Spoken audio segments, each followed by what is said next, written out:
சரிம்மா, நீங்க ஆரம்பிங்க ஆரம்பிங்க. ம். அப்பா ஊர் வந்து நாகர்கோயில் பக்கத்துல தோப்பூரு. அ சின்ன வயசுல இருந்து பெரிய இந்த உணவுல வந்து ஒரு நல்ல உணவா சாப்பிடணுன்ற ஒரு விருப்பம் இருக்காது. அதனால நெறையா அம் கெட்ட உணவு, இந்த பேக்கரி ஐட்டம் அந்த மாரி உணவு சாப்ட்டு, சாப்ட்டு அம் ஒரு ஸ்டேஜ்ல என்ன ஆச்சுன்னா, வீசிங் பிரச்சனை வந்துருச்சு.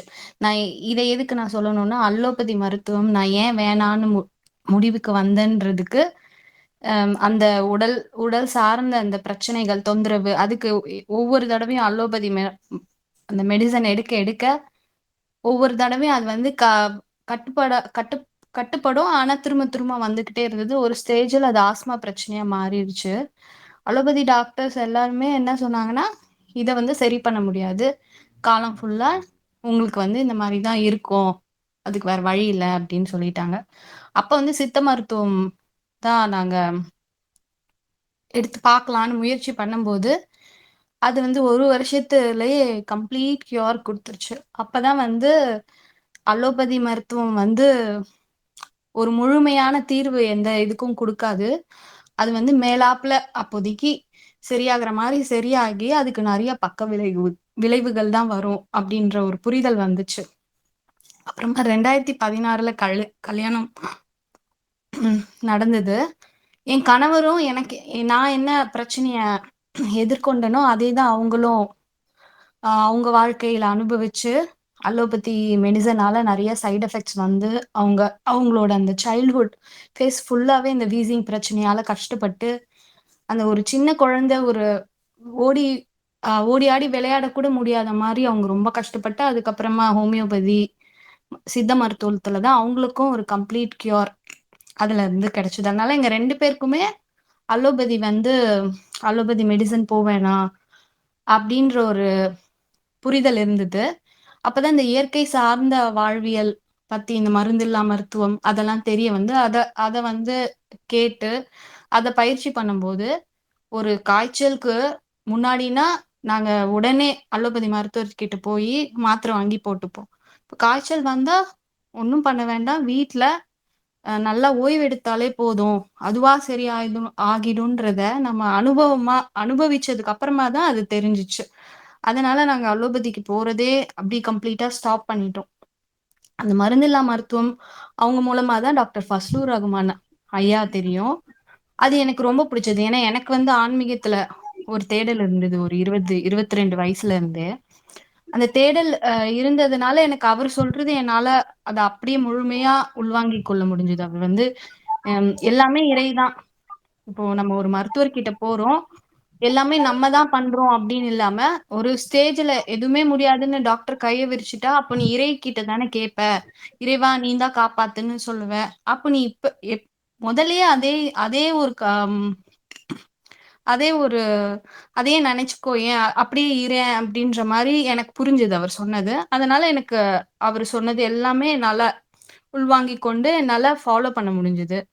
அவர் எழுதின 2 புத்தகம் இறை வழியில் இனிய சுகப்பிரசவம், பெண்களே உங்களுக்காக அந்த புத்தகம் 2மே நான் படிச்சேன். எனக்கு அதுவுமே ரொம்ப இன்ஸ்பைரிங்கா இருந்தது. அம் பிரசவம் அதாவது நம்ம ஊர்லலாம் என்ன குழந்தை உண்டானா எந்த வேலையும் செய்யக்கூடாது. அது மாரி ரொம்ப அந்த சீரியல்ல, மூவிஸ்லலாம் காட்டுற மாரி தானே அப்படிதான். அதுல என்ன காட்டுறோமோ அத தானே அதுதான் உண்மை அப்படின்னு நினைச்சிட்டு இருப்போம். அதெல்லாம் ஒண்ணுமே இல்லன்றது இந்த புத்தகம் படிச்சு புரிஞ்சுச்சு.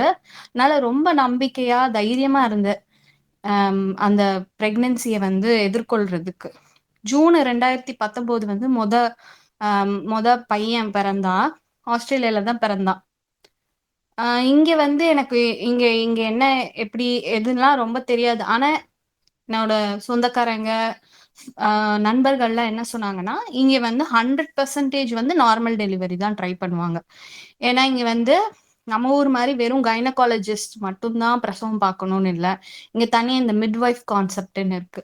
செவிலி தாய்கள். அதுக்குன்னு தனியா கோர்ஸ். இப்ப நர்சிங் கோர்ஸ் மாரி மிட்வைஃப் கோர்ஸ் இருக்கு. அவங்க அது மாரி நர்ஸ் எவ்ளோ இருப்பாங்களோ, ஒரு ஹாஸ்பிட்டல்ல நர்சஸ் எவ்ளோ கவுண்ட் இருப்பாங்களோ, அது மாரி இவங்க மெட்டர்னிட்டி வார்டு, இந்த பிரெக்னன்சி இந்த டெலிவரி வார்டுல வந்து நெறைய மிட்வைஃப்ஸ் இருக்காங்க.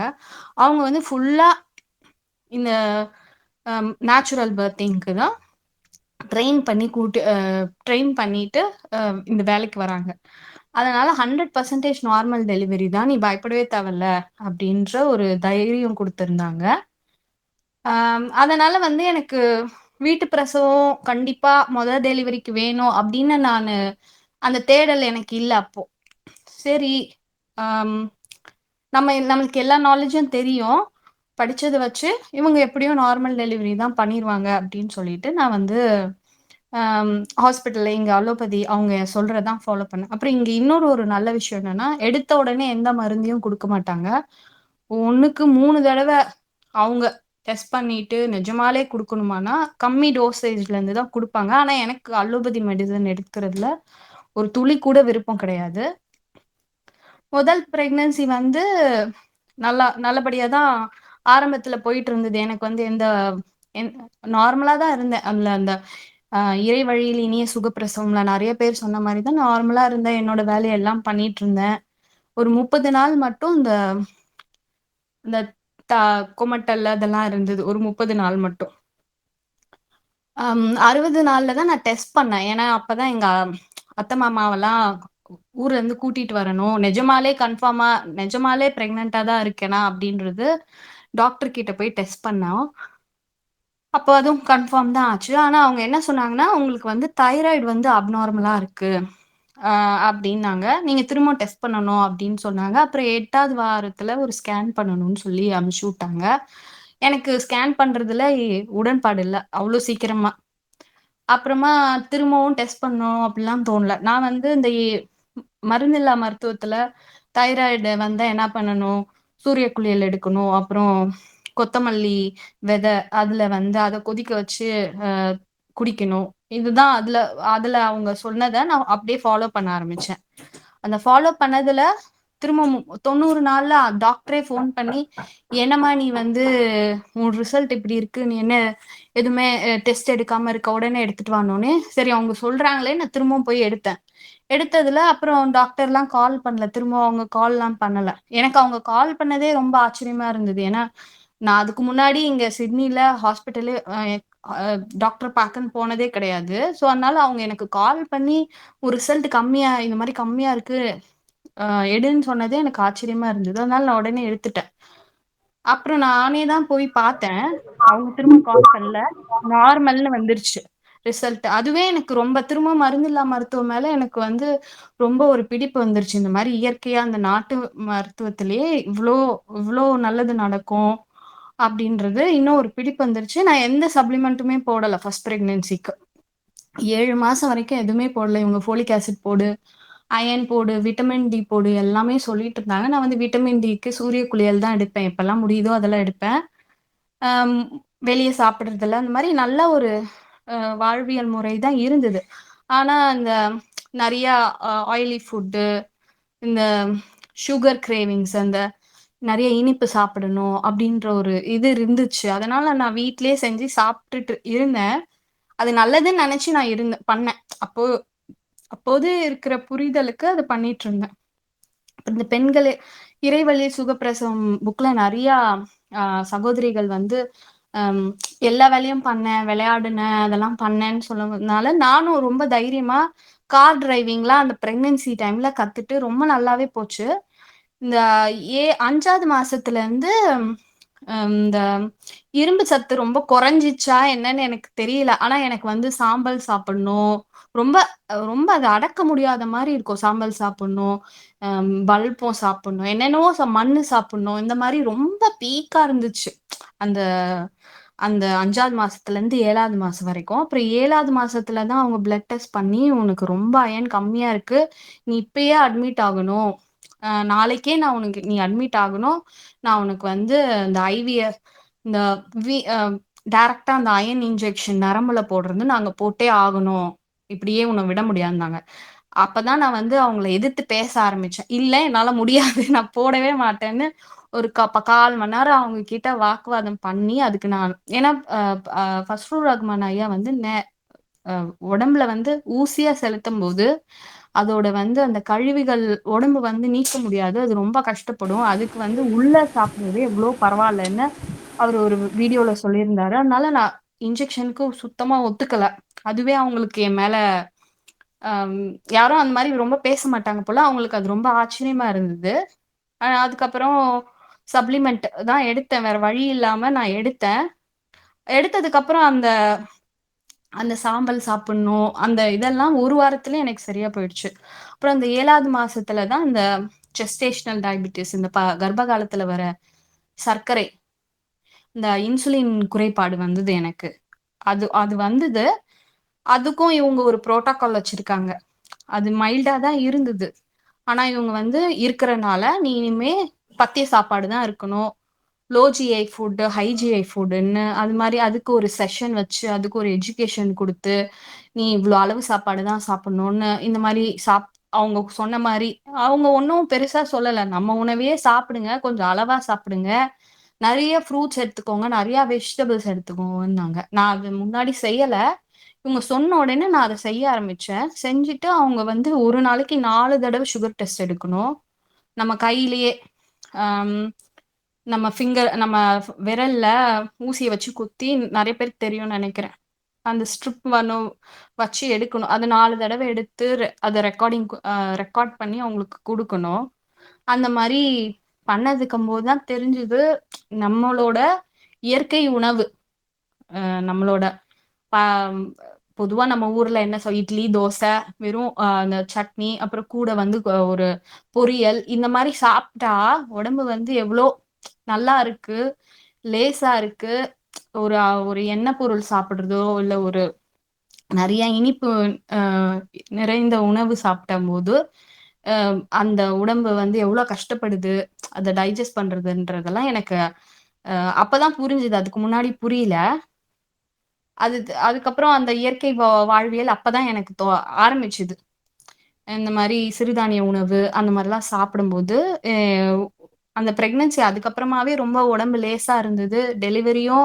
அ டெலிவரி முடிஞ்சதுக்கு அப்புறமா குழந்தையும் ரொம்ப ஆரோக்கியமா இருந்தது. அவனுக்கு எந்த வயிறு வலியோ, வாமிட்டிங்கோ எதுவுமே இல்ல. அவன் வந்து ரொம்ப ஆரோக்கியமா இருந்தான். அப்புறம் இந்த 7வது மாசத்துல இருந்து அந்த ஜெஸ்டேஷனல் டயபிட்டிஸ் அது ஒரு அது ஆனா என்னால ஏத்துக்க முடியல. ரொம்ப கஷ்டமா இருந்தது. ஒரு நாளைக்கு 4 தடவ டெஸ்ட் எடுக்கணும் அப்டின்னும் போதெல்லாம் ரொம்ப கஷ்டமா தான் இருந்தது.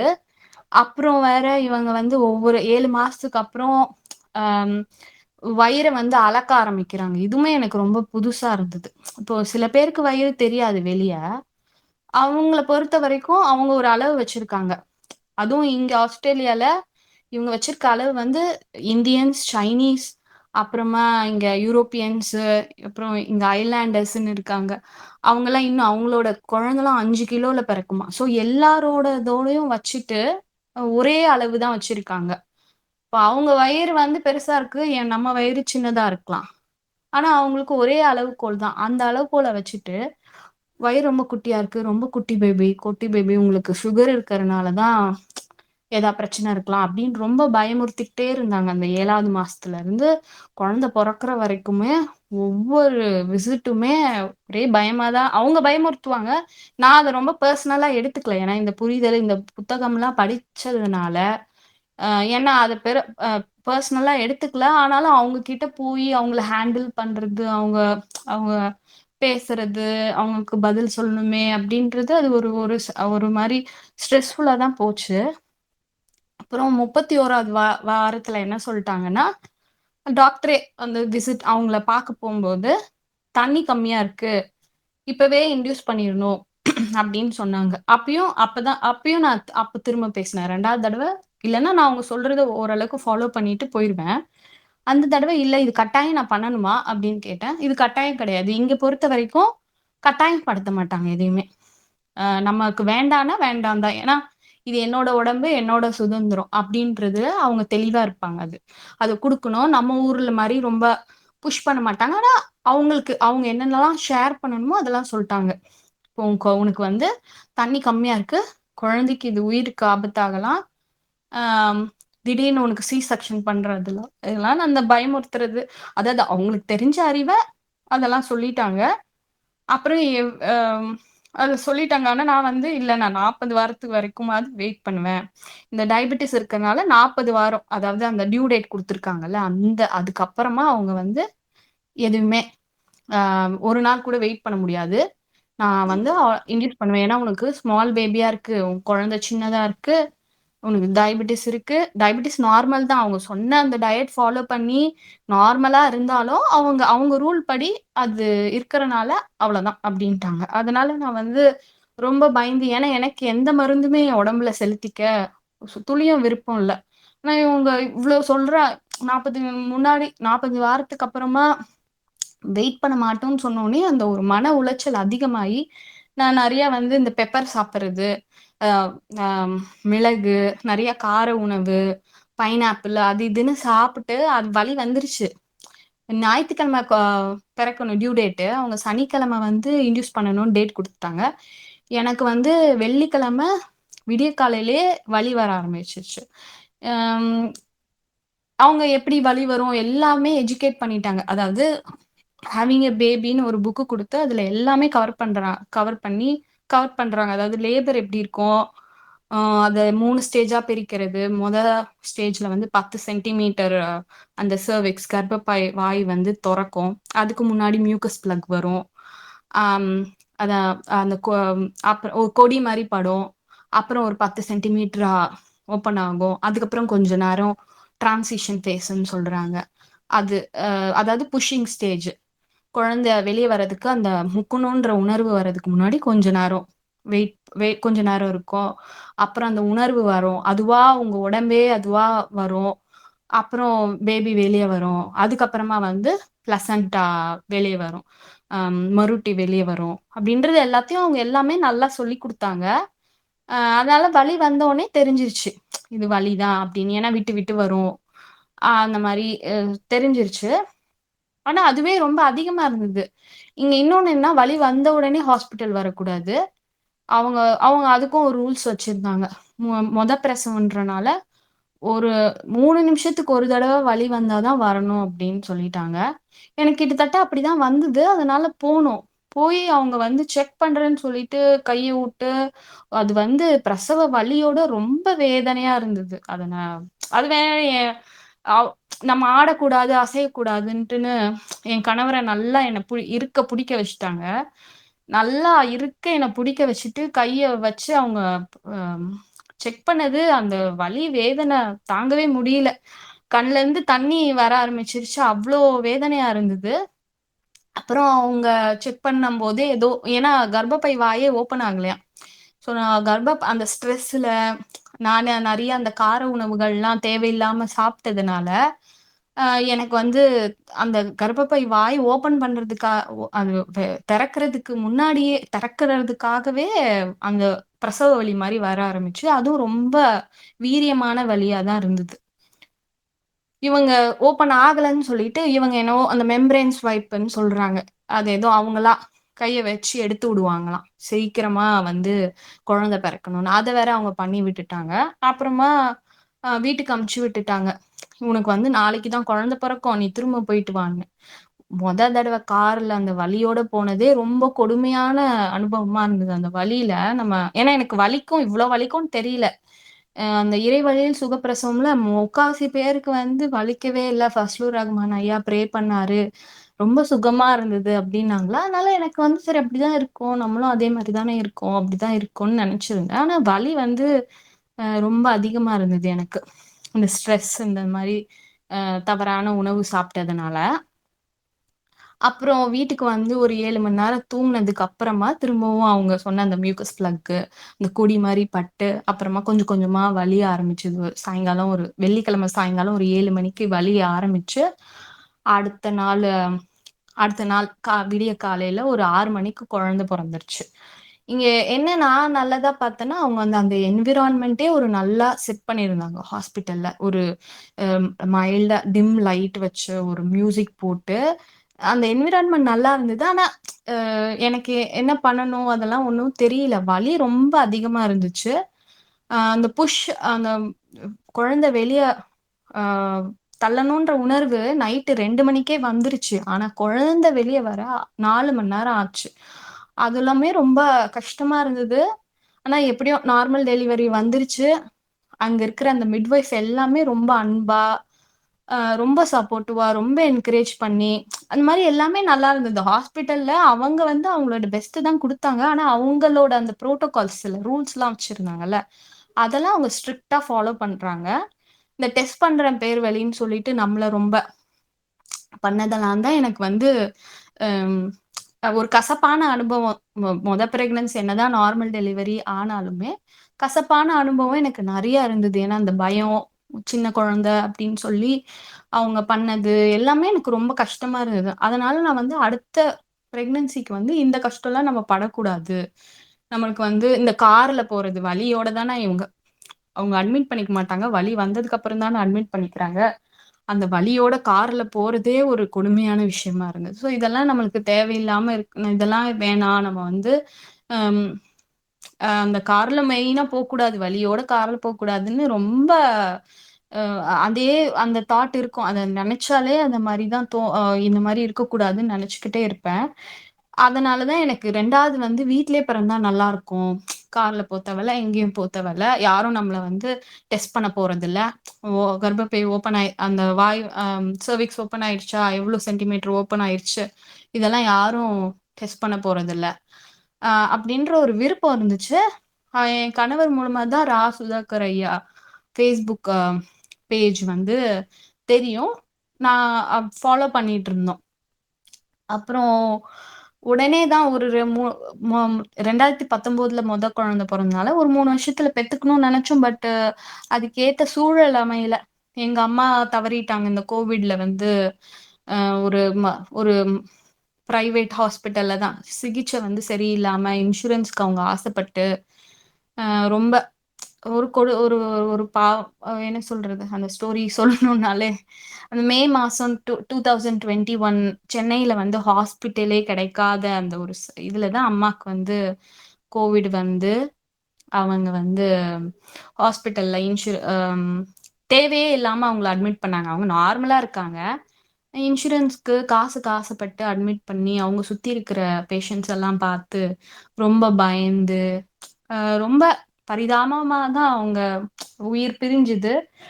அம் அத ஏத்துக்க முடியல என்னால. இதே அகைன் அலோபதி ட்ரீட்மெண்ட்டால தான் அவங்க உயிர் போனது. அவங்க தேவையில்லாம நெறையா மருத்துவம் பண்ணி உயிர் போயிருச்சு. நம்ம யார்ட்ட போய் என்னன்னு கேட்கறது? அந்த மாரி ஒரு இதுல தானே இருக்கு. நம்மளே ஒரு 6,00,000 காசையும் குடுத்துட்டு, உயிரும் போயிருச்சு. அவங்கள இன்னும் கேட்கவும் முடியல. அதனால எனக்கு இன்னும் அலோபதி மேல இன்னும் ஒரு வெறுப்பு வந்துருச்சு. இன்னும் அதிகமாயிருச்சு. ஆல்ரெடி இருந்தது. இன்னும் அதிகமாயிருச்சு. அதனால இன்னும் நம்ம வீட்லயே பெத்துக்கணும். அ அந்த மருந்துன்னு எதுவும் ஏதாவதுனா தான் இவங்க உடனே மருந்து குடுக்குறாங்களே! தைராய்டு அதிகமா இருந்தா, தைராக்சின் நீ போட்டே ஆகணும். பிரெக்னன்சி டைம்ல. அதெல்லாம் இருந்தனால, நான் வந்து இந்த இயற்கை வாழ்வியல், இந்த உணவு வந்து சரி செய்யணும். உடல ஆரோக்கியமா வச்சுக்கிறதுக்கு யோகா பண்ணணுன்ட்டுன்னு, நான் அதுல என்னோட சிந்தனைய அதுல ஃபுல்லா அ போயி அத பண்ண ஆரம்பிச்சேன்.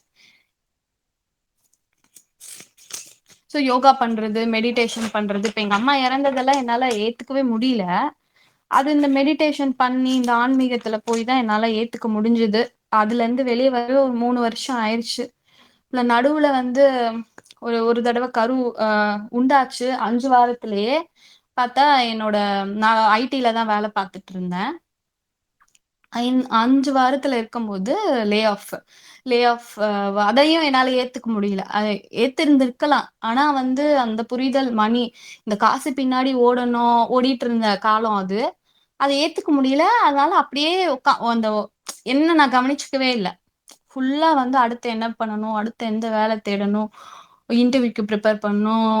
ஆ ஜாப் அப்ளை பண்ணணும்னு ஒரு நாள் முழுக்க சோஃபாலயே உட்கார்ந்துட்டு இருந்தேன். அடுத்த நாள் எனக்கு வந்து ப்ளீட் ஆக ஆரம்பிச்சுருச்சு. மிஸ்கரேஜ் ஆயிடுச்சு. ஏன்னா நானே வேற சிந்தனை வேற என்னன்னா, ஐயோ! இந்த மாரி ஒரு நிலைமையில நம்மளுக்கு இந்த குழந்தை வேணுமா? வேணுமான்னு நெனச்சுட்டே இருந்தேன். இந்த குழந்தை இல்லன்னா நம்ம வந்து நம்ம வந்து இன்னும் பெட்டரா ஹேண்டில் பண்ணலாமே! அப்படிலாம் நெனச்சேன். என்னோட என்னோட தாட்டே அந்த குழந்தை இதாயிருச்சு.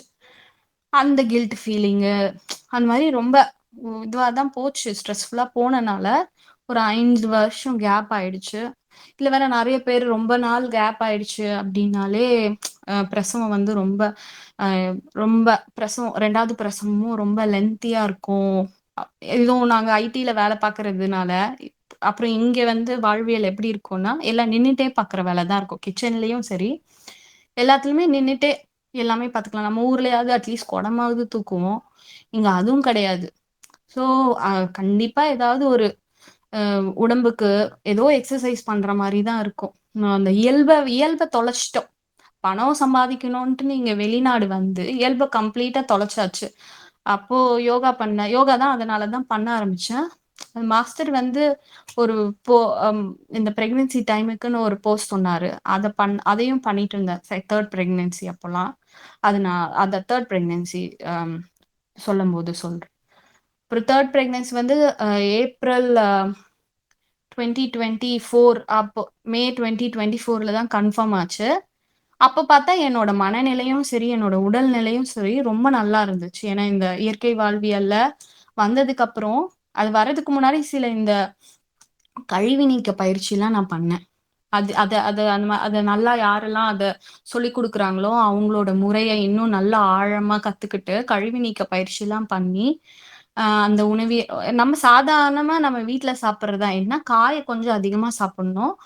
பழங்கள் எடுத்துக்கலாம். பழங்கள் பிடிக்கிறவங்க பழங்கள் எடுத்துக்கலாம். காய்கறி பிடிக்கிறவங்க காய்கறி எடுத்துக்கலாம். நான் வந்து சுத்த சுத்த சைவம். ஒரு 4 வருஷமா. அதனால நான் நெறைய காய்கறி தான் எடுத்துட்டு இருந்தேன். அப்புறம் யோகா பண்ணிட்டு இருந்தேன். அதனால உடம்பு வந்து ரொம்ப நல்லாவே இருந்தது. எனக்கு 28 வயசு, 27 வயசு அந்த ஃபர்ஸ்ட் பிரெக்னன்சிய கம்பேர் பண்ணும்போது, எனக்கு 33 வயசுல ரொம்ப நல்லாவே இருந்தது. நான் வெயிட் பார்த்தேன்னா, 67 கிலோலருந்து 48 கிலோ வந்துட்டேன். இந்த வாழ்க்கை முறை அ ஃபாலோ பண்ணி. ஆம் 3 பிரெக்னன்சில பிளட் டெஸ்ட் எல்லாமே நார்மல். தைராய்டு நார்மலு, சுகர் ஆரம்பத்துலருந்து எண்டு வரைக்குமே நார்மலு. அதனால இவங்க எல்லாமே என்ன எதுவும் தொந்தரவு பண்ணல. இந்த தடவ வந்து நான் கைனகாலஜிஸ்ட்ட கூட போய் பார்க்கல. ஃபுல்லா இந்த செவிலி தாயின் மிட்வைஃப் அவங்க தான் என்ன பார்த்துக்கிட்டாங்க. ரொம்ப ஸ்மூத்தா போச்சு. இந்த தடவை 2வது குழந்தை அந்த பிரெக்னன்சியுமே பார்த்தீங்கன்னா, எனக்கு வந்து கொமட்டலோ அ வா கொமட்டல் கொமட்டல்னா இருந்தது. ஒரு 50 நாளைக்கு இருந்தது. வாந்திலாம் இல்ல எனக்கு. ஆஃபீஸ் போயிட்டு வர முடிஞ்சது. இந்த தடவையும் ஆஃபீஸ் வந்து அம் 1 வாரத்துக்கு 3 நாள் கட்டாயம் போணும்னு இருந்தது. நான் முதல்ல சொல்லவும் இல்ல ஆஃபீஸ்ல. அம் அதனால 3 மாசம்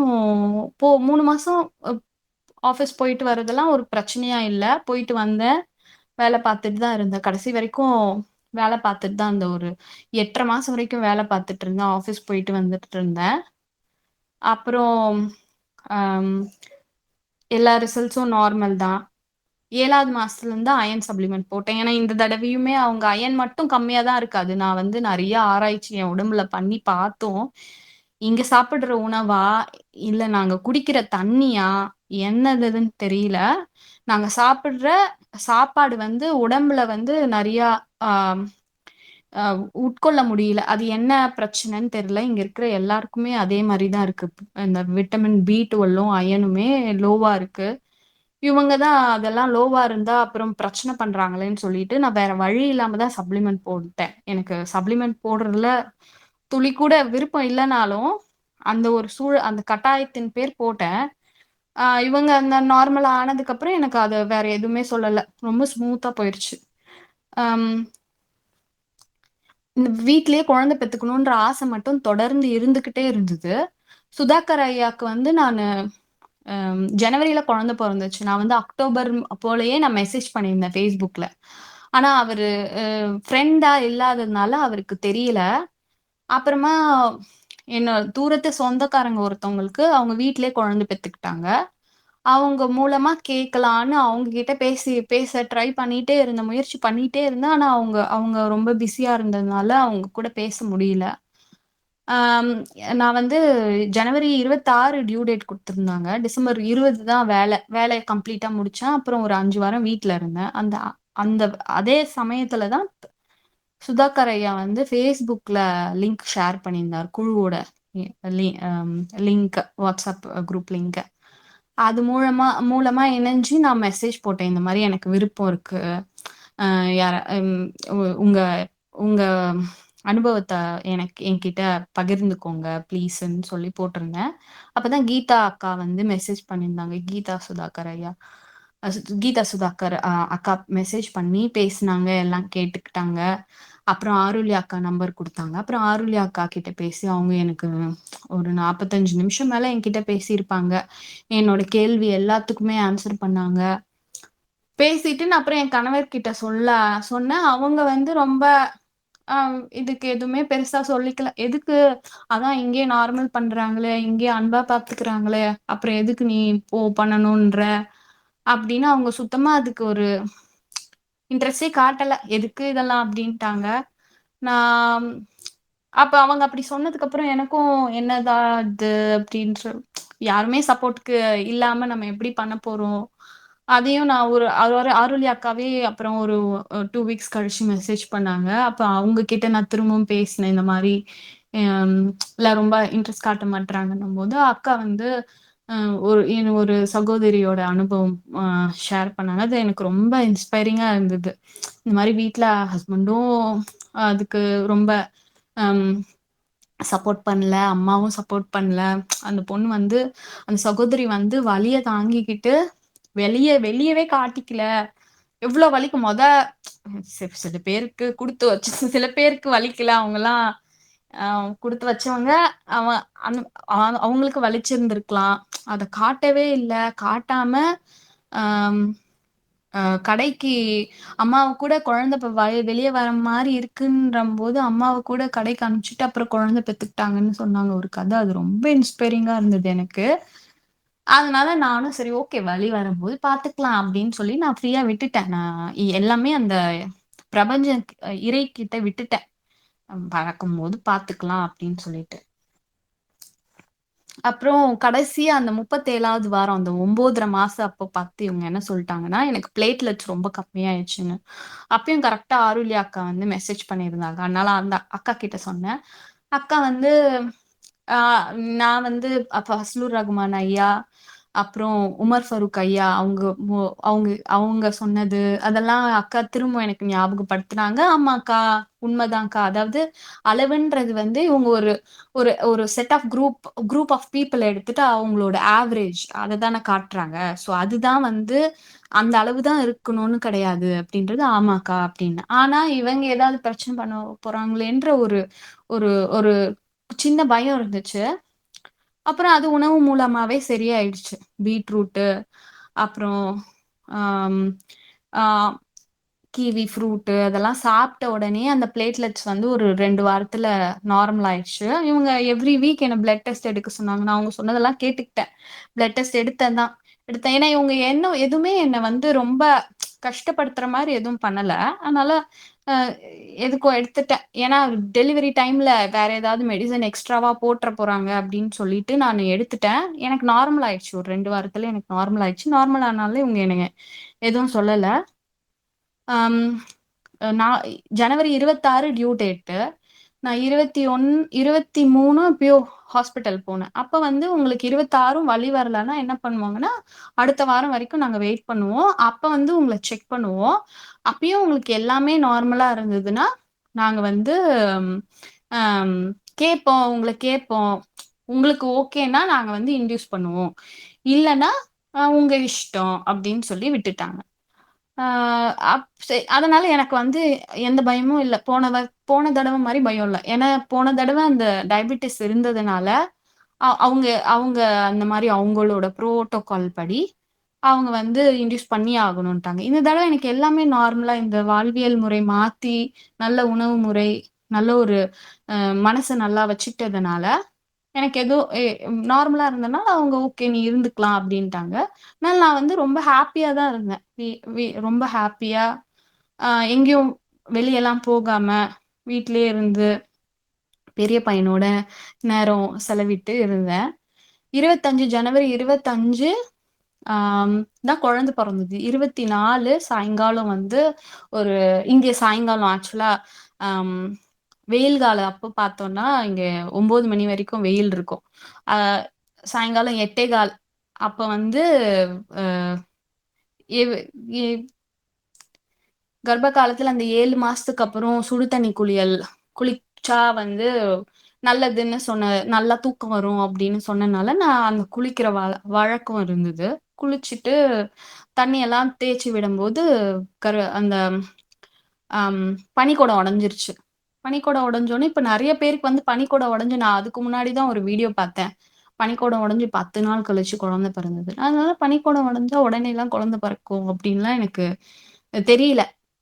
அ நான் பாட்டு சரி தூங்க போலாம். எப்ப குழந்தை பிறக்கும்னு தெர்ல. நம்ம அதுக்கு வரைக்கும் நல்லா ஓய்வு எடுத்துக்கலான்னு சொல்லிட்டு ஓய்வுல இருக்க ஆரம்பிச்சேன். அம் அப்புறமா ஒரு 10 மணிக்கு கொஞ்சம் வலி அதிகமா ஆக ஆரம்பிச்சது.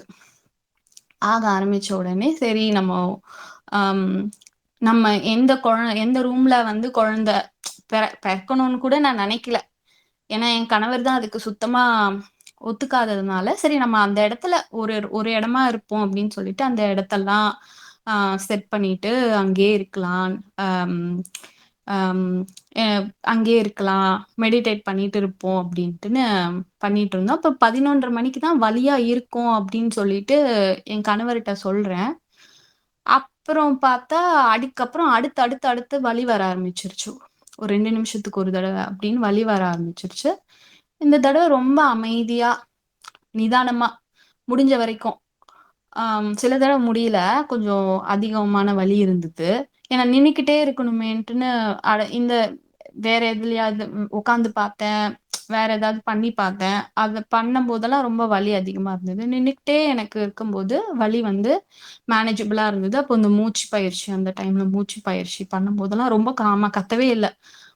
ஒரு 75% நான் கத்தல. ஏன்னா பிரசவத்துக்கு கத்திக்கிட்டே இருந்த மாரி இருந்தது. அந்த வலியில. அந்த ஒரு பயம் சார்ந்த வலியா இருந்த மாரி இருந்தது. இந்த தடவ வந்து இது வந்து ஒரு உணர்வு தான், பிரசவ உணர்வு.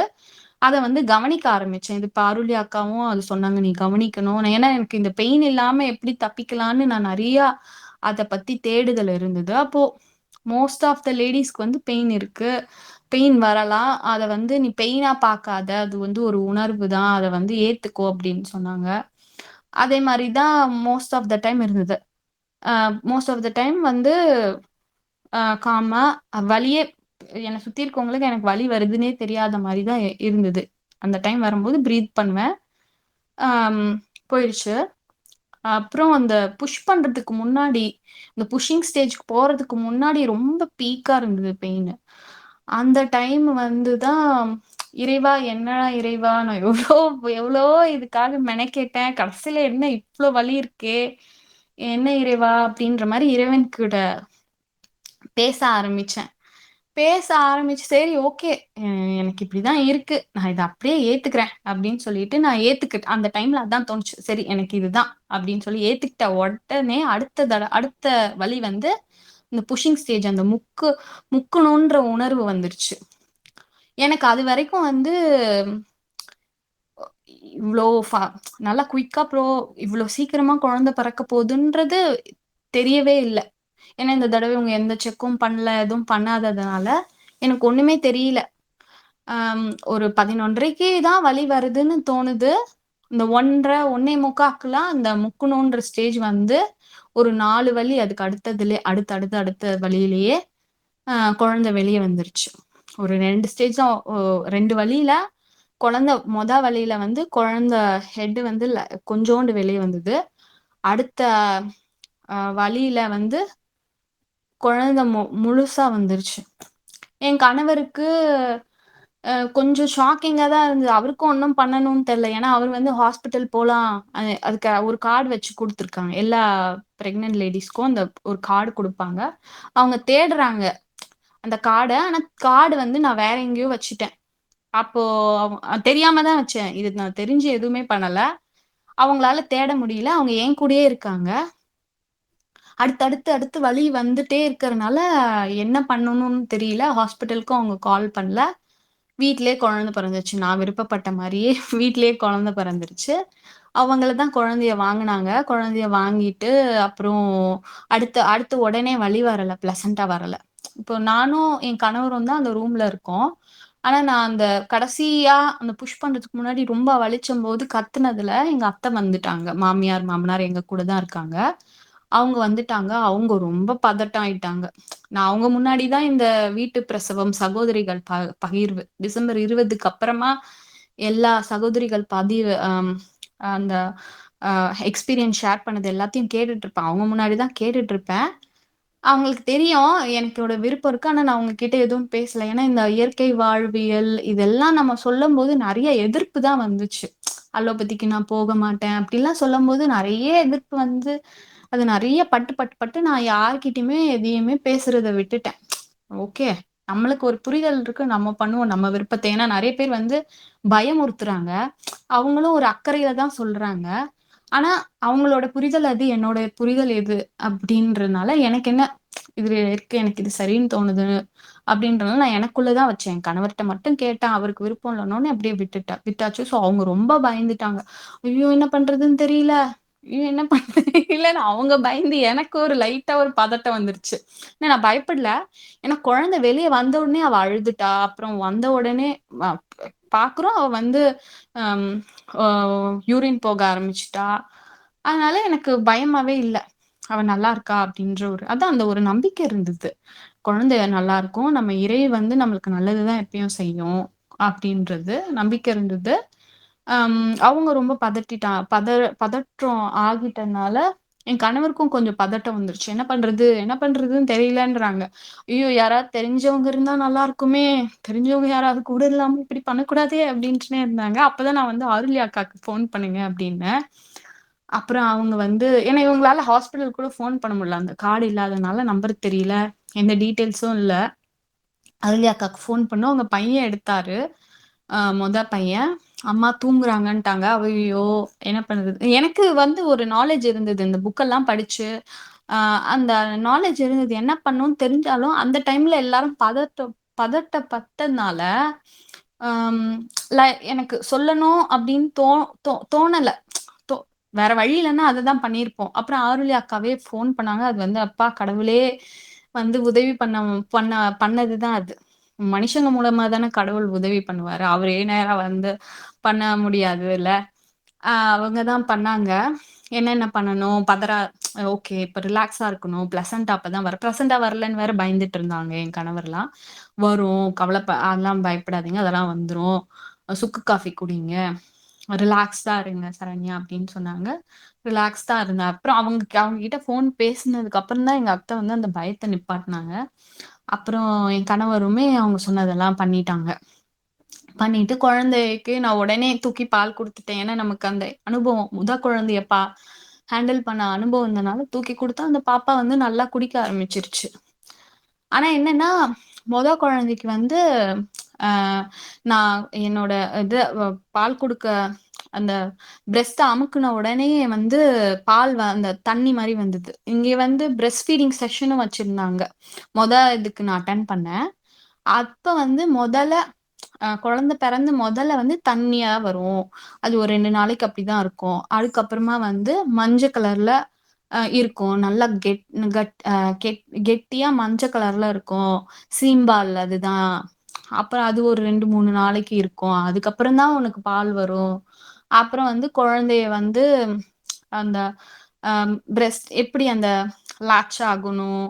எப்படி குழந்தை வாய் உள்ள நீ வச்சு குடுக்கணும்? இல்லன்னா உனக்கு புண்ணாயிடும். ஆம் அது எல்லாமே நல்லா எஜுகேட் பண்ணியிருந்தாங்க. அந்த ஒரு புரிதல் இருந்ததுனால எனக்கு பிரஸ்ட் ஃபீடிங்குமே ரொம்ப ஈஸியா போயிருச்சு. குழந்தைக்கு பிறந்த உடனே அமுக்கி பார்த்த உடனே தண்ணி வந்தது. இந்த குழந்தைக்கு வரல. அது ஒரு கவலையாவே இருந்தது எனக்கு. என்னடா வரல அப்படின்னு. ஆனாலும் நான் குடுத்தேன். ஏன்னா குடுத்துக்கிட்டே இரு. வருதோ வரலையோ நீ குடு அப்படின்னு இவங்க அதையும் ஒரு நல்லா இது பண்ணி குடுத்தாங்க. அதனால நான் குடுத்தேன். அதுக்கப்புறமா சரி வரலையேன்னு சொல்லிட்டு மழை தண்ணி சேகரிச்சு வச்சிருந்தோம். அது கொஞ்சம் குடுத்தோம் குழந்தைக்கு. நல்லா கொதிக்க வச்சு குடுத்தோம். அப்புறமா 2 மணிக்கு குழந்தை பொறந்தது. நல்லா அம் அம் அக்கா சொன்னதெல்லாம் ஃபாலோ பண்ணி ஒரு 40 நிமிஷத்துல பிளசன்டா அ மருட்டி வந்துருச்சு. வந்ததுக்கப்புறம் குளிச்சுட்டு நானும் குழந்தையும் ரெஸ்ட் தான் எடுத்துட்டு இருந்தோம். அதுக்கப்புறம் தான் அவங்க தேடி அந்த கார்டெல்லாம் எடுத்துட்டாங்க. என் கணவருக்கு பயம். அவன் இன்னும் போகல தான். ஏன்னா, அவங்களுக்கு பிளட்டையே பார்க்காதவங்களுக்கு அவ்ளோ பிளட் எல்லாம் பார்த்தது உடனே, அவங்களுக்கு பயமா தான் இருக்கு. யாராவது எனக்கு உன்னையும் குழந்தையும் டெஸ்ட் பண்ணி நல்லா இருக்குன்னு சொன்னா தான் எனக்கு நிம்மதி அப்டின்ட்டாங்க. வேற வழி இல்லாம நானும் சரி, எனக்கு குழந்தை வீட்ல பிறந்ததே எனக்கு ஒரு பெரிய பெரிய சந்தோஷம். அது இன்னும் நினைக்கும் போதெல்லாம் அது ஒரு ஒரு ஒரு என்ன நெறைய சகோதரிகள் பகிர்ந்த மாரி தான். அது வந்து ஒரு அம் பிளிஸ்ஃபுல்லான ஒரு ஃபீலிங் தான் அது. அம் அத நினைக்கும்போது அந்த குழந்தை பொறந்து எனக்கு ஒரு 2 வாரத்துக்கு ரொம்ப ஆனந்தமா இருந்துச்சு. குழந்தை பிறக்கிறதே ஒரு ஆனந்தமான நமக்கு ஒரு தருணம். இந்த 2வது குழந்தை வந்து ரொம்ப ஆனந்தமா இருந்தது. அப்புறம் ஹாஸ்பிட்டலுக்கு ஒரு 6:30 மணி போல நாங்க போனோம். ஆம் இவுங்க போனோம். இங்க வந்து குழந்தைங்களெல்லாம் ஒரு சீட்ல தான் போட்டுட்டு தான் போணும். தனியா நம்ம கையில கூட எடுத்துட்டு போ முடியாது. ஸோ, அதனால அவங்க வந்து ஒரு 5:45 போல மறுட்டி அந்த கொடிய வெட்டிட்டாங்க. எனக்கு அட்லீஸ்ட் குழந்தைக்கு வந்து 5 நிமிஷம் கூட வைக்கல. நான் கேட்டு பார்த்தேன், அவங்க இல்லன்னு வெட்டிட்டாங்க. அந்த கொடிய. அட்லீஸ்ட் இந்த குழந்தைக்கு வந்து ஒரு 3:45 மணி நேரம் இருந்ததே, அதுவே எனக்கு ஒரு சந்தோஷம். நாங்க ஹாஸ்பிட்டல் போனோம். ஏன்னா, எங்களுக்கு வந்து எப்படி பர்த் ரெஜிஸ்டர் பண்ணணும், எதுவுமே ஒரு ஐடியா இல்ல. இது நம்ம ஊரும் கிடையாது. அப்படின்றதுனால அ போனோம். அங்க போம்போது அவங்க வந்து யாருமே திட்டல, எதுவும் பண்ணல. எல்லாருமே வந்து பாராட்டுனாங்க. "அப்படியா! இவ்ளோ பிரேவா பண்ணிட்டீங்களா?" அப்படின்னு பாராட்டி, குழந்தைய முதல்ல டெஸ்ட் பண்ணிட்டு எல்லாமே நார்மல் அப்படின்ட்டாங்க. வெயிட் மட்டும் அவங்களோட அவங்களோட ஆவரேஜ் படி அது கம்மி. ஸோ வெயிட் கம்மியா இருக்கறனால, நாங்க வந்து குழந்தைக்கு வந்து 3 தடவ சுகர் டெஸ்ட் எடுப்போம். சாப்பிட்டு 2 மணி நேரம் கழிச்சு நாங்க சுகர் டெஸ்ட் எடுப்போம். நார்மலா இருக்கணும். லோ சுகரா இருந்தா, அது அப்புறமா ப்ரொசீஜர் இருக்கு. அது பார்த்துக்குறோன்ட்டாங்க. நானும் என் கணவரும் எவ்ளோ சொல்லி பார்க்குறோம். டாக்டர் வந்து ரொம்ப நாங்க வந்து ஊசியும் போட வேண்டாம். எங்களுக்கு விருப்பம் இல்ல. நாங்க அப்புறமா போட்டுக்கிறோம். ஏன்னா, போடவே மாட்டோம்ன்னு சொல்லல. ஏன்னா, அவங்க கிட்ட அவங்கள என்ன சொல்லுவாங்களோன்னு. எங்களுக்கு இப்போதைக்கு போடுறதுக்கு விருப்பம் இல்லன்னு சொல்லி, நாங்க தடுப்பூசிலாம் போடல குழந்தைக்கு. அவங்க அத விட்டுட்டாங்க. எனக்கு அத பத்தி கவல கிடையாது. ஆனா, லோ சுகர் ஆயிடுச்சுன்னா என்ன பண்ணுவீங்க உங்க குழந்தைக்கு? அப்படின்னு அவங்க ரொம்ப பயந்தனால எங்கள ரொம்ப கன்வின்ஸ் பண்ணி பண்ண வச்சாங்க. பண்ண வைக்கும்போது தான் தெரிஞ்சது, எனக்கு வந்து பால் வெளிய தான் வரல. ஆனா பால் குழந்தை வந்து சக் பண்ணி குடுக்கும்போது பால் இருக்க தான் செஞ்சது. ஏன்னா அவங்க 3 டெஸ்ட் பண்ணும்போது குழந்தைக்கு நார்மல் தான். அம் வேற வழி இல்லாம பண்ணி, அதுக்கப்புறம் எல்லாம் நார்மல்னால அன்னைக்கே எங்கள வீட்டுக்கு அனுப்பிச்சுட்டாங்க. அப்புறமா வீட்டுக்கு வருவாங்க. இவங்க வந்து ஒரு நாள் ஏன்னா இங்க வந்து பிரை பப்ளிக் ஹாஸ்பிட்டல்ல கம்மியான ஹாஸ்பிட்டல்ஸ் தான் இருக்கு. நெறைய பேர வச்சு அவங்களால மேனேஜ் பண்ண முடியாதுன்றனால, ஒரு நாள்லயே டிஸ்சார்ஜ் பண்ணி, அப்புறமா மிட்வைஃப்லாம் வீட்ல வந்து குழந்தைய டெஸ்ட் பண்ணிட்டு போவாங்க. வந்து டெஸ்ட் பண்ணது எல்லாமே நார்மல் அப்படின்னு சொல்லிட்டு விட்டுட்டாங்க. எல்லாமே டிஸ்சார்ஜ் பண்ணிட்டு, அவங்க எதுவும் சொல்லல. ஒரு இனிமையான அனுபவமா தான் இருந்தது இந்த 3வது பிரசவம் வந்து. அது எல்லாமே இந்த இயற்கை சார்ந்த வாழ்வியல், அதுக்கு அந்த இயல்புக்கு திரும்ப முயற்சி பண்ண இதுல எங்களுக்கு கிடைச்ச ஒரு பரிசா தான் நான் இத பார்க்குறேன். அவ்வளோதான் அக்கா. முடிஞ்ச வரை. எல்லாத்தையும் ஓரளவுக்கு கவர் பண்ணிட்டேன். நல்லதும்மா. நெறைய விஷயம் வந்து நீங்க சொன்னீங்க. எங்களுக்கே அது ரொம்ப புதுமையா தான் இருந்தது. அதாவது எப்படின்னா, எல்லா வசதி வாய்ப்பும் நம்ம வாசலுக்கே வந்தாலும், நீங்க ஒரு விஷயம் சொன்னீங்க. அதாவது அவங்களோட புரோட்டோகால் அப்படி இருக்குதுன்னு. அது உண்மதான். அதாவது அவங்களோட சிலபஸ் அது. அவங்களோட எவ்வளோதான் அவங்க வந்து பொலைட்டா பேசினாலும், ஆனா கசாப்பு கடைக்காரன் கையில கிடைச்ச ஆடு மாரி தான். ஏன்னா ஒண்ணுமே செய்ய முடியாது. நம்ம அங்க அமைதியா தான் இருந்தாகணும். அங்க வெட்டினாலும், குத்துனாலும் அதாவது வஜினல் பாத் அப்படிங்கிறது வந்து இறை பாதையில நம்ம ரொம்ப புனிதமா நம்ம நினைக்கிறோம். அ குறிப்பிட்ட பருவத்தை அடைஞ்சதுக்கு அப்புறம் அதை ஆண் பெண் இணை சேர்ந்து தீண்டல் காண உள்ளது அப்படின்னு தான் நம்மளோட அந்த படைப்பின் ரகசியமே. இப்போ ஆனால் அதை வந்து என்ன சொல்றது, மருத்துவங்கிற பேர்ல பெரிய ஒரு வன்கொடுமை. அதை அனுபவிச்சு அதுல கிடைச்ச அந்த ஒரு நெகட்டிவ் இம்பாக்ட் வந்து உங்களை இன்னும் இன்னும் இதுல ஆழப்படுத்தி இருக்குது. ரொம்ப அருமையா உங்களுடைய பிரசங்கம் சொன்னீங்க. நீங்க அந்த குழந்தை பிறப்ப சொல்லும் போதெல்லாம் உங்களுடைய குரல்லே அவ்வளோ ஒரு பூரிப்பு தெரிஞ்சிச்சு. அந்த பூரிப்பு எங்களையும் தொற்றி கொண்டுன்னு சொல்லுவாங்களா, அந்த மாதிரி இருந்தது. ரொம்ப நிறைய விஷயங்கள் வந்து உங்களோடதுன்னு தெரிஞ்சிச்சு. அதாவது சின்ன வயசுலேயே வந்து தேடல் அது பார்த்தீங்கன்னா, நியாயமான விருப்பம் எப்பவும் நல்லபடியாக நமக்கு வந்து வந்து சேரும், நம்மள அடையும். நமக்கு அதுக்கான பாதைகள் வந்து திறக்கப்படும் அப்படிங்கிற மாரி இருந்தது உங்களோட அனுபவம். நீங்க தேடின விஷயம், அது புத்தகம் வழியாவும், ஆட்கள் மூலியமாவும், நம்முடைய குழு சகோதரர்கள் அனுபவம் மூலியமா உங்களுக்கு வந்து இன்னும் உங்களோட சந்தேகங்கள் நிவர்த்தியாகி ரொம்பவே ஆழப்பட்டிருக்கு. ஏன்னா பொதுவாவே அப்படிதான். நம்ம என்னதான் தெளிவா இருந்தாலும், ஒரு டெஸ்ட்டுக்குள்ளன்னு போகும்போது அதான் நம்ம திருப்பி திருப்பி சொல்றது. மருத்துவ கணக்கீடு, அந்த குறுக்கீடு வேண்டான்னு சொல்றது. ஏன்னா அதுக்குள்ள போனோனே தடுமாறுது மனம். ஏன்னா நம்ம மனித இயல்பு ம். அதுதானே.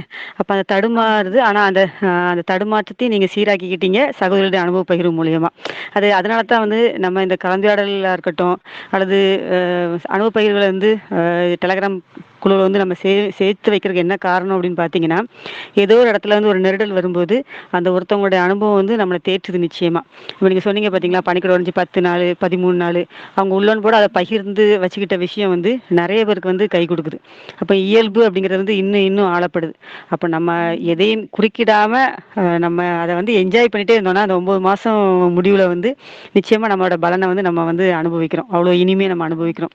எல்லா சகோதரிகளும் சொல்ல வார்த்தை வந்து, "இப்படி குழந்தை பெத்துக்கிட்டா எத்தனை குழந்தையும் பெத்துக்கலாம்" அப்படின்னு. அந்த வழியில ஆமா. தான் இப்ப ஆரம்பத்துல நான் சொன்னேன். நெறைய பேர் இல்ல. அதனால திருப்பி சொல்லிக்கிறேன். இன்னைக்கு காலையிலயும் நம்ம குழுவ சேர்ந்த சகோதரி ரோஸ்லின் வந்து ரொம்ப அழகா வீட்ல குழந்தை பெத்திருக்காங்க. அவங்களுக்கு குழந்தை சிசேரியன். அந்த குழந்தைக்கு 2 வயசு தான் ஆகுது. இப்ப அடுத்து ஏன்னா குழுவுல திருப்பியும் நெறைய சந்தேகங்கள் வருது. ஏன்னா இந்த குழந்தைக்கு 1 வயசு ஆகுது, 1 1/4 வயசு ஆகுது. நான் அடுத்து திருப்பி கன்சீவ் ஆயிருக்கேன். எனக்கு வந்து சாத்தியமா? இயல்பு பேருக்கு அப்படின்னு கேட்குறாங்க. நம்ம உடம்பு தகுதி ஆயிட்டுன்னா, அது நிச்சயமா வந்து நல்லபடியா அத வந்து வளர்த்தெடுக்கும். அது அருமையா வந்து நம்மள வந்து அடையும். அதுதான். அதுல நம்ம ஆராய்ச்சிக்கு ரொம்ப அப்படி அந்த குறுக்கீட வந்து கொண்டு போகாம இருந்தாலே சிறப்பா இருக்கும். ரொம்ப நல்லது. இப்ப சரண்யா உங்ககிட்ட கேள்வி கேட்பாங்க. உங்களோட உங்களோட அனுபவத்திலேருந்து இப்ப சகோதர சகோதரிட்ட அவங்களோட ஓகே. அனுபவத்திலேருந்து கேள்வி கேளுங்க. அவங்க அவங்களுக்கான பதில் குடுப்பாங்க. யாருக்கா கேள்விகள் இருந்ததுன்னா நீங்க கேளுங்க. உங்களோட இத அன்மியூட் பண்ணிட்டு நீங்க கேட்க ஆரம்பிக்கலாம். ரொம்ப தெளிவான அனுபவ பகிர்வா இருந்திருக்குது சரண்யா. ம். நெறைய பேருக்கு கேள்விகளுக்கு பதில் கிடைச்சுச்சுன்னு நெனைக்கிறேன். எல்லாம் ரொம்ப அமைதியா இருக்காங்க. தொடர்ச்சியா நம்மளோட அனுபவ பகிர்வு கேட்டுட்டே இருக்கிறாங்க. ஏன்னா, இல்ல ம். நிஜமா அப்படிதான் இருந்தது. ஏன்னா, நீங்க 3 விதமான உங்களோட அனுபவத்த ரொம்ப அழகா நேர்த்தியா பிரிச்சு, அத வந்து நம்ம அனுபவிச்சு கடக்கும்போது உள்ளது வந்து ஆழ் மனசுல அது பதிவாயிருக்கும். அந்த பதிவுகள வந்து ம். ரொம்ப அழகா நேர்த்தியா கொண்டு வந்து இந்த 1 மணி நேரம் ரொம்ப சிறப்பா சொன்னீங்க நெறைய விஷயத்த. அப்போ ம். அது எல்லாமே வந்து அ கேள்வி கேட்கலாங்கும்போது அது தெளிவா இருக்கும்னு நெனைக்கிறேன். இருந்தாலும் ஒரு 1 நிமிஷம் எடுத்துக்கலாம். யாருக்கா ஏதாவது கேள்விகள் இருந்தா நீங்க வந்து கேளுங்க. Hello hello. சகோதரி, சரண்யா சகோதரி.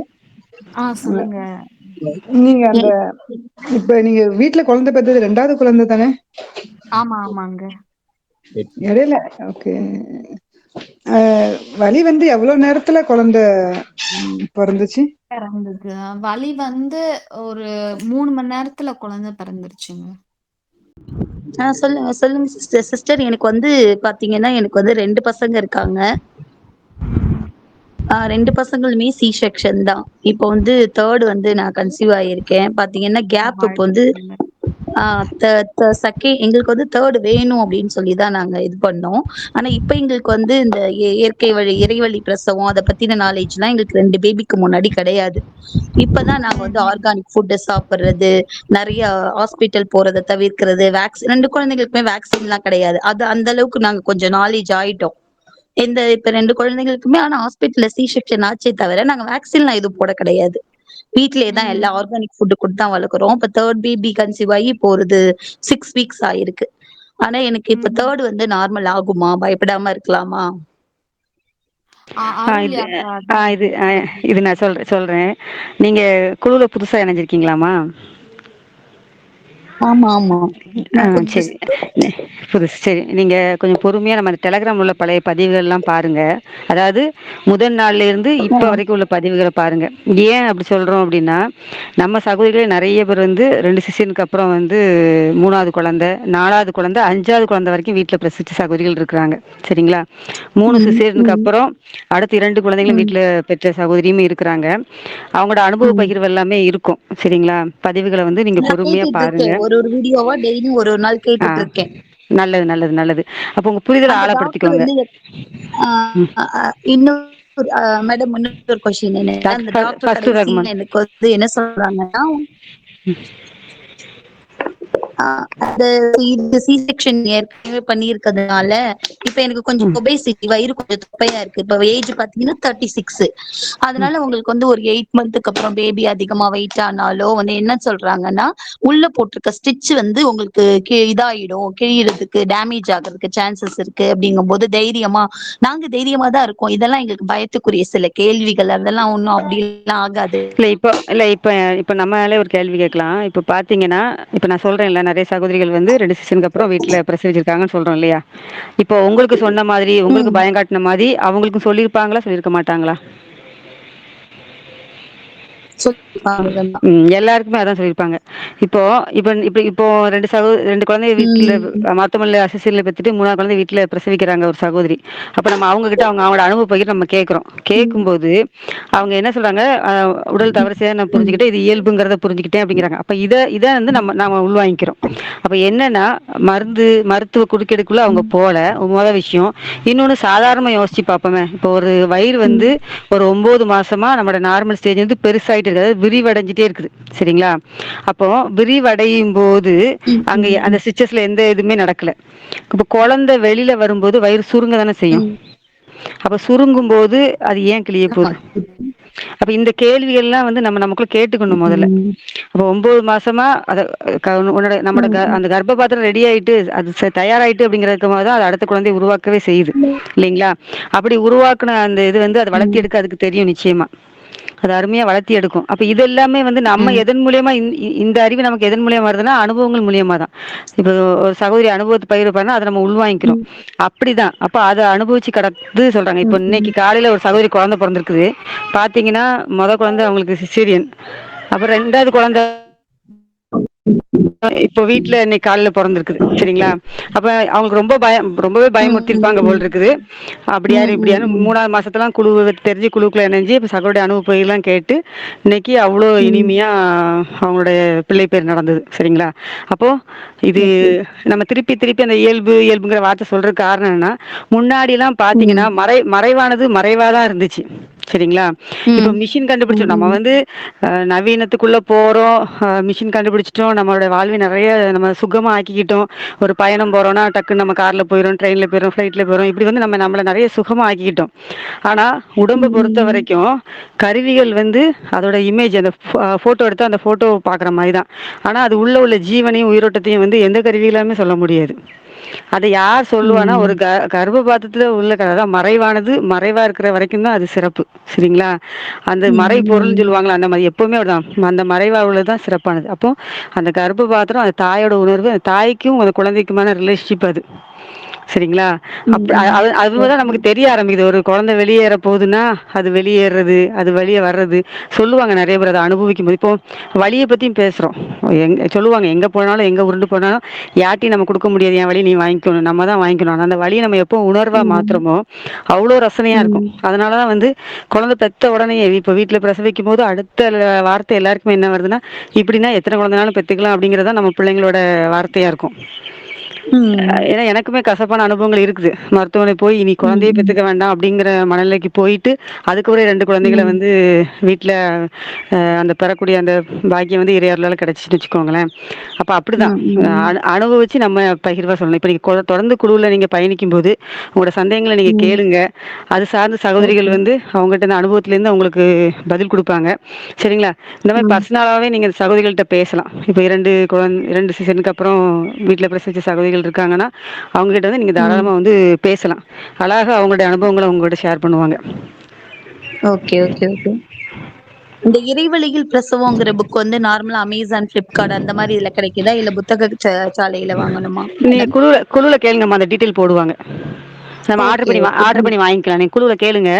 ஆர்டர் பண்ணி வாங்கிக்கலாம். ம். Okay. Thank you madam. Hello. வேற யாருக்கு கேள்வி இருக்குங்களா? இல்ல இப்போ அவர் வந்து ஒரு நேச்சுரோபதி மருத்துவர்னு அவர் அறிமுகப்படுத்திக்கிட்டாரு. அது மட்டும் தான் எனக்கு கேட்டுச்சு. உங்க எல்லாருக்குமே இது ஒரு பொதுவான நான் கருத்தா முன்வைக்கிறேன். பிள்ளை பேரை பொறுத்தவரைக்கும் திருப்பி திருப்பி நம்ம சொல்றது அதுதான். பிள்ளை பேர் வந்து நோய் அல்ல அப்படிங்கிறத நம்ம சொல்றது.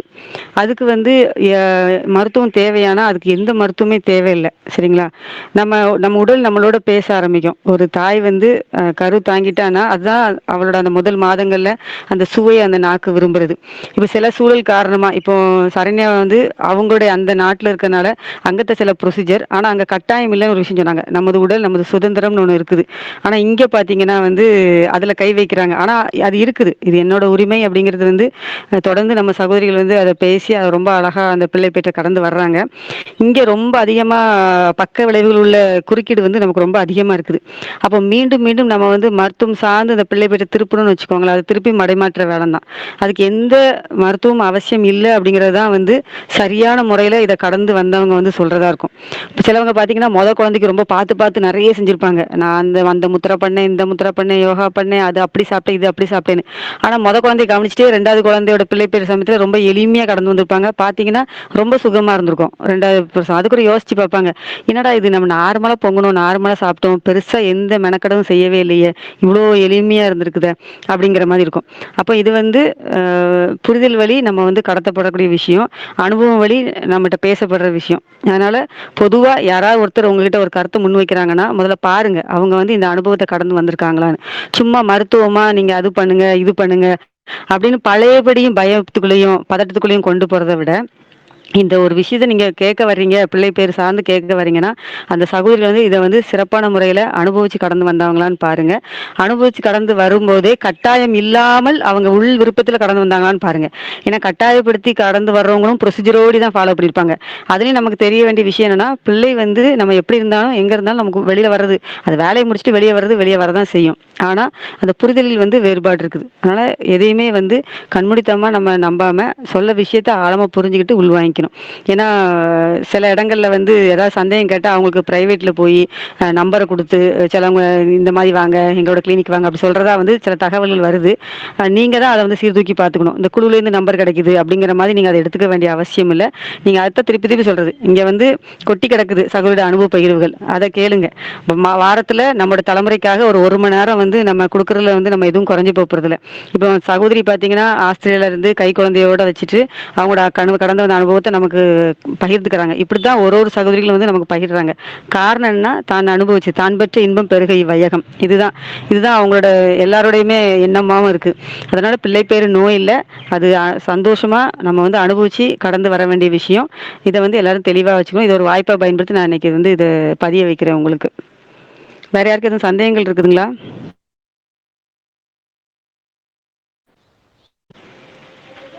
சந்தேகங்கள் எதுவும் சொல்லுங்க மேடம். வணக்கம் மேடம். அவங்க டெலிவரி அப்போ வந்து அவங்க வெஜினல் கட் பண்ணாங்களான்ற ஒரு சந்தேகம்.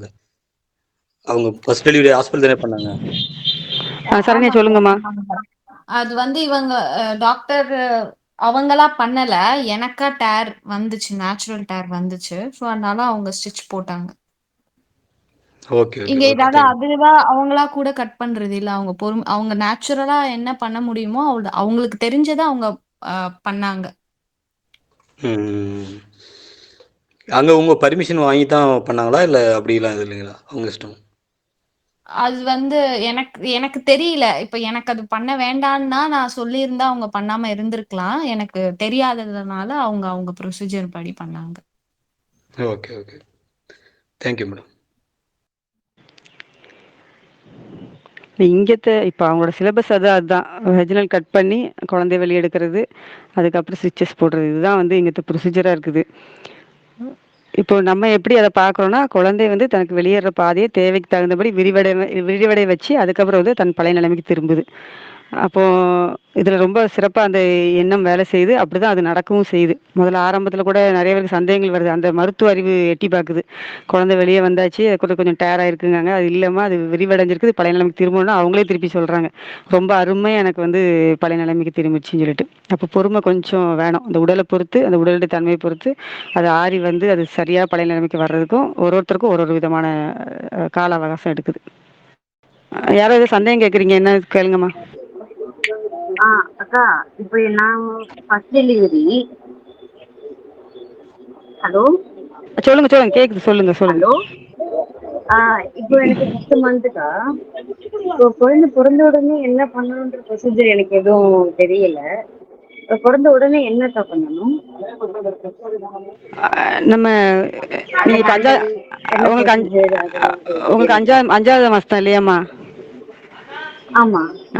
நீங்க தொடர்ந்து குழுவுல வாங்க, சரிங்களா? அட்மின்ஸ் இருப்பாங்க, ம். சகோதரிகள். அவங்க கிட்ட நீங்க பேசி எல்லா விஷயமும் தெரிஞ்சுக்கலாம், சரிங்களா? சரி, ஓகே ஓகே. சரி, பொதுவா அட்மின் இருக்கிறதுல வந்து சகோதரிகள் பாருங்க, அவங்க வீட்டில் பிள்ளை பேர் அடைந்தவங்களா இருப்பாங்க. அவங்க கிட்ட நீங்க கேட்டுக்கலாம். ஓகே ஓகேக்கா. அப்புறம் நல்லதுமா, நல்லது. சொல்லுங்க. இப்போ நான் இப்போ ஆஃபீஸ் போயிட்டு தான்க்கா இருக்கேன். இப்போ பேண்ட் போட்டு போறதுனால கொஞ்சம் டைட்டா ஒரு மாதிரி தொப்புளுக்கு மேல போட்டு போ அப்படின்னு அம்மா சொன்னாங்க. ஆனா இது கொஞ்சம் வயிறு எதுவும் போடாம இருந்தா ஃப்ரீயா இருக்க மாதிரி இருக்கு. அம்மா என்ன சொன்னாங்க, நீங்க தொப்புளுக்கு மேல கட்டினாதான் குழந்தை கீழே இறங்கி வரும், வயிறு கீழே வயிறு வரும், இல்ல மேல வேற ஆயிடும், கஷ்டமாயிடும் டெலிவரிக்கு அப்படின்னு கொஞ்சம் சொன்னாங்க. அது எப்படிக்கா, அது எப்படி அது? கனிமொழி, ஆடை குறித்துலாம் நம்ம பேசலாமா? சரிங்களா? சரி. பேசலாம். ஓகேக்கா, உங்களுக்கு எது ஓகேக்கா. எது கம்ஃபர்ட்டோ அது போதுமானது, சரிங்களா? சரிக்கா. வீட்டுக்கு வந்ததுக்கு அப்புறம் நீங்க தளர்வு பண்ணிக்கோங்க. ஓகேக்கா, ஓகேக்கா. தேங்க்யூக்கா. சரி சரி. ஹலோ. சொல்லுங்கம்மா. சிஸ்டர், அவங்க பேபி வெளியே வரும்போது கரெக்ட் எந்த பொசிஷன் அவங்களுக்கு வந்து கம்ஃபர்டபுளா இருந்துச்சு, அதை கேட்கணும்னு விரும்புதேன். அது வந்து இந்த குத்த வச்சு உட்கார்ற மாரி இருக்கிற பொசிஷன் வந்து கம்ஃபர்டபுளா இருந்தது. அது கரெக்ட்டா வெளிய பேபி கடைசி அந்த பிரசவ வலி வரும்போது தான் நான் அந்த மாரி உட்காந்தேன். அதுவரைக்கும் நின்னுக்கிட்டே தான் இருந்தேன். ஏன்னா நின்னா தான் எனக்கு அம் நல்லா இருந்த மாரி இருந்தது. 2வது பிரசவம் வந்து எனக்கு முதுகுல வலியே தெரியல. பிரசவத்துக்கு முதுகுல வலி, முதுகுல இருந்து வயிறு வரைக்கும் வலி இருந்தது. இந்த 2வது பிரசவம் வந்து அடிவயிறு மட்டும் தான். பீரியட்ஸ் பெயின் வந்து ரொம்ப அதிகமா இருந்தா எப்படி இருக்குமோ, அந்த மாரி தான் இருந்தது பெயினு. ஆ அதனால என்னால நிக்க தான் முடிஞ்சது. நிக்கிறதும் கொஞ்சம் முன்னாடி சாய்ஞ்ச மாரி, இப்போ கதவ அந்த ஃப்ரேம் இருக்கும்ல, அதுல 2 கையும் புடிச்சிட்டு நின்னா, எனக்கு ரொம்ப வலி தெரியல. அந்த மாரி நின்னுட்டே இருந்தேன். கடைசியா அந்த குழந்தை வரப்போதுன்னு தெரியும்போது, கீழ உட்காந்து குழந்தை வெளிய எடுத்துட்டோம். ஓகே. அப்போ உங்களுக்கு அதுல வெஜினல் டியர் இருந்திருக்கும்ல. அப்போ நீங்க அடுத்த ஹாஸ்பிட்டல் போகும்போது அவங்க ஏதாச்சும் செக் பண்ணி ஏதாச்சும் ஸ்டிச்சஸ் போட்டாங்களா? அவங்க வந்து ஸ்டிட்ச் வந்து பார்த்துட்டு, அ இந்த இதுக்கு ஸ்டிட்ச் போட வேண்டாம் அப்படின்னு சொல்லிட்டாங்க. Okay sister, thank you. மினிமல் டேர் அப்படின்னு. Okay okay. இப்போ கேள்வி கேட்குறவங்க இருக்கீங்களா? அதாவது நீங்க வந்து கொஞ்சம் அதெல்லாம் விட்டு நகண்டு வரணுமா? திருப்பி திருப்பி நம்ம அதான் சொல்றோம், சரிங்களா? அவங்க சிலபஸுக்குள்ள நம்ம சிக்கனோம்னா அது எல்லாமே நமக்கு அப்ளிகபிள். ஆனா அப்படி கிடையாது. குழந்தை அதுக்கு தேவையான இதுல வந்து அந்த பாதையை விரிவடைய வச்சுட்டு குழந்தை வெளியேறுது. அப்புறம் அது மீண்டும் பழைய நிலைமைக்கு திரும்புது, சரிங்களா? இப்போ உங்களுக்கு ஓகே வந்து சிஸ்டர். அதுல ஆராய்ச்சி பண்ணி அது கிளிதா அப்படி அல்ல. அது அது என்ன வேணுமோ அது அந்த உடம்பு தான் தீர்மானிக்கும். ஏன்னா இங்க என்னன்னா, நம்ம வீட்டுல இருக்கும்போது என்ன ஆகுனா, நம்ம மெனக்கெட்டு முக்க போறது இல்ல. முக்கல் உணர்வு வந்து அந்த குழந்தைய நமக்கு அந்த முக்கல் உணர்வு கொடுத்து வெளியேறும். ஆனா அங்க அப்படி கிடையாது. அங்க என்ன பண்ணுவாங்கன்னா, முக்க சொல்லுவாங்க, சரிங்களா? முக்க சொல்லுவாங்க. 2 3 பேர் மேல ஏறி இருந்து அமுக்குவாங்க. அதையும் மீறி நிறைய விஷயங்கள் அங்க நடக்கும், சரிங்களா? அதனாலதான் நம்ம அதை சொல்றோம். அப்படின்னா அப்போ அப்போ நடக்கிற விஷயங்களையும் சாதாரணமா, அதாவது ரொம்ப இயல்பா எளிமையா வீட்டுல நடக்கிறதையும் வந்து நம்ம கம்பேர் பண்ணவே கூடாது, சொல்ல போனா. ஓகே. அதே இங்க இல்ல அப்படிங்கும்போது நம்ம அதுக்கான கேள்விகளை திருப்பி திருப்பி மனசுல ஏத்திட்டே இருக்க கூடாது. எனக்கும் 2 டெலிவரி ஹாஸ்பிட்டல்ல தான் ஆயிருச்சு. நார்மல் ம். டெலிவரி தான். பட் ம். ஃபர்ஸ்ட் டெலிவரிக்கு ரொம்ப கஷ்டப்பட்டுட்டேன். அந்த டியர் பண்ணி பல்பு வச்சு ரொம்ப கஷ்டப்பட்டேன். செகண்ட் டெலிவரி ஹாஸ்பிட்டல்ல தான். ஆனா வந்து எபிசாட்டமி பண்ணவே கூடாதுன்னு அவங்க கிட்ட ஸ்ட்ரிக்ட்டா சொல்லி டாக்டருமே பண்ணல. எபிசாட்டமி பண்ணாம தான் பேபி ஜஸ்ட் அவங்கலாம் பார்த்துட்டு தான் இருந்தாங்க பேபி வெளிய வரும்போது. பேபி நல்லபடியா வெளிய வந்தாங்க. அதுக்கப்புறம் ஒரு சின்ன டியர் இருந்துச்சுன்னு சொன்னாங்க. நான் ஸ்டிச்சஸ் போடவே வேண்டாம் அப்படின்னு சொல்லிட்டேன். அதே மாதிரி போடல. அதுக்கப்புறம் வீட்ல வந்து ஒரு 20 டேஸ்ல அது சரி ஆயிடுச்சு. இப்போ இந்த குழுவுல இணைஞ்சதுக்கு அப்புறம் இதுவரைக்கும் பேபி பேபிஸே வேண்டாம், ஹாஸ்பிட்டல் போகிறதுக்கு அப்புறம் பேபிஸே வேண்டான்னு ஒரு தாட்டில் தான் இருந்தேன். இந்த குரூப்பில் வந்து எனர்ஜி ஒரு 6 மந்த் ஆச்சுது. அதுக்கப்புறம் எனக்கு ரொம்ப ஆசை வந்து இப்போ மறுபடியும் கன்சீவ் ஆயிருக்கேன். ஸோ எனக்கு கொஞ்சம் டவுட்ஸ் இருந்து ஓகே இது எனக்கு கிளியராக இருந்துச்சு. வாழ்த்துக்கள்மா, வாழ்த்துக்கள். ரொம்ப சிறப்பா உங்க பிள்ளை பேர் நடக்கட்டும். இன்னும் அந்த ஆசைகள் பெருகி இன்னும் ஒரு 3, 4 குழந்தைகளை பெத்துக்கோங்க. ஒன்றும் தவறு ஒன்றும் இல்லை. கண்டிப்பா சரிங்களா? கண்டிப்பா 5 பிறனா மனசுல சிறப்பு ஆசை சிறப்பு. வச்சிருக்கோம். வாழ்த்துக்கள். நம்ம குரூப்ல நிறைய பேர் இருக்காங்க. 5 பேர் பெத்த ஆட்கள். சரிங்களா? அவங்க அனுபவங்களை நீங்க கேளுங்க. கேள்வியெல்லாம் தாராளமா கேளுங்க. தவறு ஒண்ணும் இல்ல. ஓகே ஏன்னா ஓகே. நமக்கு நிறைய விஷயங்கள் தவறா ஃபீட் பண்ண வச்சிருக்குது இல்லைங்களா? அப்ப அதை ஆமா. நம்ம மீட் எடுக்கணும்னா நம்ம பேசும்போது தான், அந்த அனுபவத்தை கேட்கும்போது தான் நம்மளால அதை மீட் எடுக்க முடியும். நம்ம அதுலயே கண்டிப்பா. அந்த சிலபஸ்குள்ளே பொருந்தி இருக்கக்கூடாது. அதுல இருந்து வெளியே வந்துடணும். சரிங்களா? அப்புறம் ஓரளவு நாளைக்கு வெளிய நீங்க வந்துட்டேன். ஃபுல்லாவே வெளிய வந்துட்டேன். ஃபுல்லா சூப்பர். டெலிகிராம் குரூப்ல தான் பார்த்துட்டு இருக்கேன். யூடியூப் அருமை வீடியோஸ் அருமை. எல்லாமே பார்த்துட்டேன். நாளைக்கு ஆமா. உங்க அனுபவத்தை நாங்க 10 பேர் சேர்த்து வச்சிருப்போம். அப்படி கண்டிப்பா இப்படிதான் கண்டிப்பா. வந்து அது அப்படியே பெருகிட்டே இருக்குன்னு வைங்களேன். ம். சிறப்புமா. கண்டிப்பா. நல்லது. இன்னைக்கு நிறைய நேரம் ஆயிடுச்சு. சரண்யா, உங்களுக்கு ரொம்ப சிறப்பு இன்னைக்கு உங்களோட அனுபவம். வாழ்த்துக்களும் பாராட்டுகளும். உங்க மூலியமா, உங்க அனுபவத்து மூலியமா நிறைய பேர் நம்மகிட்ட இன்னைக்கு பேசினாங்க. சகோதரிகளுக்கும் இனிமையான பிள்ளை பேரு நிச்சயமா அமையும் இறை பேரருளால. நம்ம தொடர்ந்து பயணிப்போம். ஏதாவது சந்தேகங்களை வந்து நீங்க குழுவில் கேளுங்க. சரண்யா வந்து நேரம் அமையும் போது நமக்கான பதிலை கொடுப்பாங்க. மற்ற சகோதரிகள் அது சார்ந்து மற்ற சகோதரி அனுபவிச்ச சகோதரிகள் இருந்தாலும் அவங்களும் பதிலை கொடுப்பாங்க. வாட்ஸ்அப் குரூப் இருக்கு, டெலகிராம் குரூப் இருக்கு. நீங்க எங்கனாலும் உங்களுடைய சந்தேகங்களை கேளுங்க. சகோதரிகிட்ட தனிப்பட்ட முறையில் பேசினாலும் பேசலாம். உங்க அருகில் இருக்காங்கன்னா நீங்க போய் பார்த்து கூட நீங்க அவங்க கிட்ட பேசி அவங்க குழந்தைங்களோட அவங்க இருக்கிறது அவங்க அனுபவங்களை வந்து நீங்க தெரிஞ்சுக்கலாம். அனைவருக்கும் நல்லது. நன்றி. நம்ம மீண்டும் அடுத்த வாரம் வந்து கலந்தவரில் சந்திப்போம். நன்றி.